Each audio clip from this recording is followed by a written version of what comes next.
you say. Yesterday or the days ago, I was taught that I had a Gen Z come on a space and say Gen Z now means generation Zote. Yeah. But again, back to you. Do you feel understood? One. Two, what would be the 10 things saying, now you can use, let's say just use Marge. Marge, I expect A, B, C, least even 5. Back to you. Thank you much. I think the psyche of the people understand whatever the psyche of the movement is. It's just that it is out of the ordinary. When people hear change is going to come, we usually feel that change is driven by one person. We usually feel as though change is driven by one political party. And that is what has always been happening. We have always been in a situation of a false dilemma in this country. But this is a time where we're saying that, yes, you people are clamoring and saying that you're making the changes. But it seems as though we are rejecting everything. And when people look at it, they say these people are ungrateful and whatnot. It's because people are forced into a false dilemma. Based on the people I have met, based on the conversations I have had with people on the ground in terms of civic education, because I believe this thing we have to do it everywhere, on the front of the protests, in the media, and more importantly, in the communities. The people are slowly starting to understand whatever it is that we are about. And part of that, it gives me so much hope.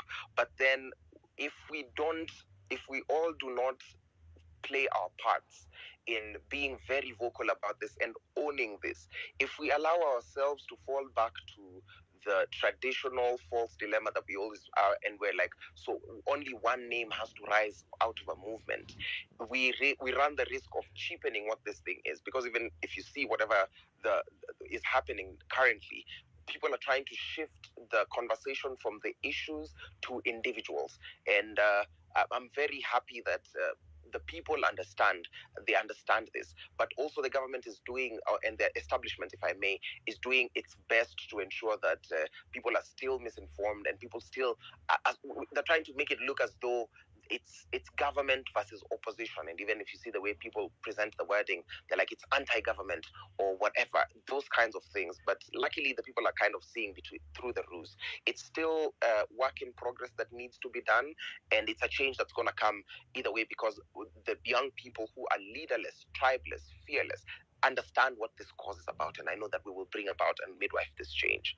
Two, on agenda, I think it is very clear that we want a Kenya that works for all of us. And we don't need to belabor this point that we want a police service, not a police force, that we want a functional government that's rid of corruption. But a lot of these things, we will be able to establish them in a different and a new system, in a total overhaul of this system. That's why I'm not even too keen on stating demands, because I know, even if the question seems as though it leans towards what are the fixes that we can make, it feels as though we might need to make demands upon the current existing system. And we are saying that system does not work because it is laden with corrupt officials, and the corruption goes so deep that for us to deal with it, if we were to think about just sentencing a few people, getting a few heads rolling, we will still be in the same position in 3 years. We'll still be in facing these same challenges. So a lot of it is in thinking about what does a new Kenya look like. We know that in the root, at the very, very base of the root, we have a problem with corruption. We have a problem with individuals acting as states and auctioning our future.